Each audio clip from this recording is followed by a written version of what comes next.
আপনারা কি জানেন ভারতের একটি পদক্ষেপ কাঁপিয়ে দিয়েছিল সমগ্র বিশ্বকে? 18 মে 1974 সকাল 8:05 ভারত পারমাণবিক অস্ত্রাধারী রাষ্ট্রগুলির একচেটিয়া ক্লাবে যোগদান করে প্রায় 8 কিলোটন টিএনটি এর আনুমানিক ফলন সহ তার প্রথম পারমাণবিক ডিভাইস বিস্ফোরণ করে। এই বিশেষ দিনে ভারত বিশ্বকে বুঝিয়ে দিয়েছিল সে অস্ত্রশক্তিতে নতুন উচ্চতায় প্রবেশ করেছে, বিশ্বের পরমাণু অস্ত্রধর দেশগুলির অন্যতম হয়ে উঠেছে। যে পরীক্ষার মধ্য দিয়ে গোটা বিশ্বের কাছে ভারত এই বার্তা পৌঁছে দিয়েছিল তার নাম অপারেশন স্মাইলিং বুদ্ধা। অবাক হয়ে গেলেন তাই তো? ভাবছেন হঠাৎ পরমাণু বিস্ফোরণের পরীক্ষার নাম বুদ্ধার নামের সঙ্গে মিল করে কেন দেওয়া হয়েছিল? যে বুদ্ধ সমগ্র বিশ্বের কাছে শান্তি, মৈত্রী, অহিংসার বাণী প্রচার করেছিলেন, তার নামের সঙ্গে ভারতের প্রথম পরীক্ষামূলক পরমাণু বোমা বিস্ফোরণের সঙ্গে কেন উচ্চারিত হয়? অপারেশন স্মাইলিং বুদ্ধ ভারতের ইতিহাসে একটি উল্লেখযোগ্য স্থান ধরে রেখেছে, কারণ এটি দেশের প্রথম সফল পারমাণবিক অস্ত্র পরীক্ষাকে চিহ্নিত করে। রাজস্থানের পোখরানে ভারতীয় সেনাবাহিনীর টেস্ট রেঞ্জে 18 মে 1974 পরিচালিত অপারেশনটি পারমাণবিক শক্তি হিসেবে ভারতের উত্থান প্রদর্শন করে।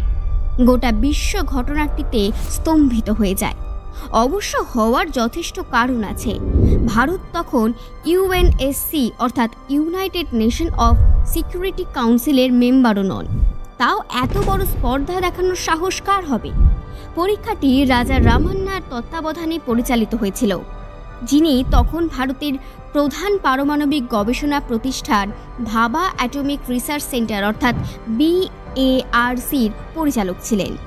ভাবা অ্যাটমিক রিসার্চ সেন্টার এবং ডক্টর রামান্নার নেতৃত্বে defence research and development organisation অর্থাৎ DRDOর বিজ্ঞানীদের একটি ছোট দল এই পারমাণবিক যন্ত্রটি একত্র করেছিলেন।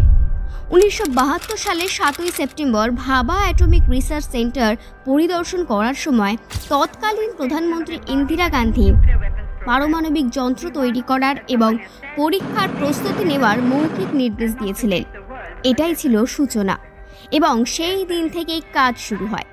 বিস্ফোরক যন্ত্রটি তৈরি করার পাশাপাশি শনাক্তকরণ, জরিপ করা এবং আনুষ্ঠানিকভাবে শান্তিপূর্ণ পারমাণবিক বিস্ফোরণ বা PNE নামে একটি উপযুক্ত পরীক্ষার স্থান প্রস্তুত করা।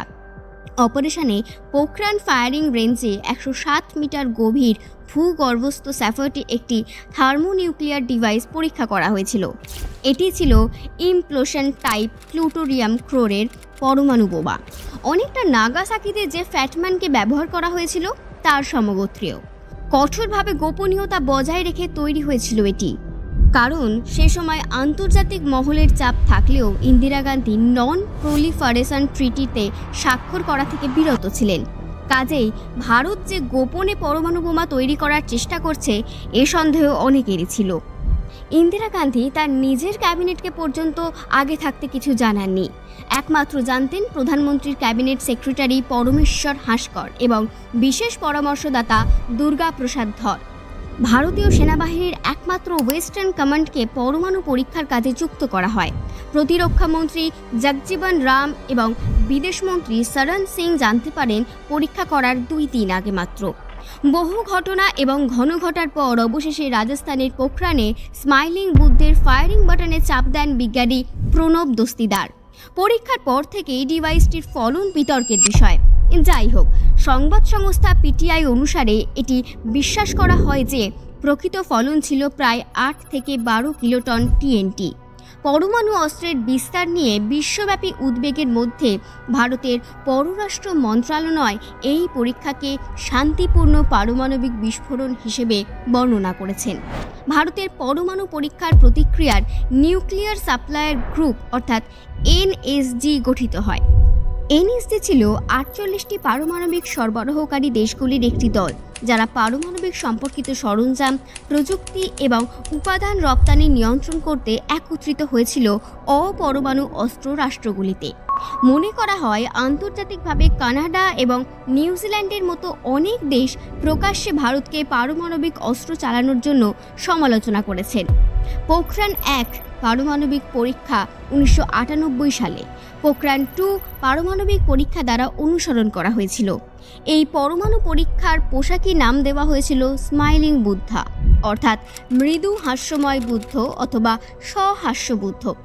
ঘটনাচক্রে সেই দিনটি ছিল বুদ্ধ জয়ন্তী, এবং দ্বিতীয় কারণ গৌতম বুদ্ধকে শান্তির মূর্ত প্রতীক হিসেবে গ্রহণ করা হয়েছিল এবং ভারত চেয়েছিল বিশ্ব এই পরীক্ষাটিতে স্বীকার করুক।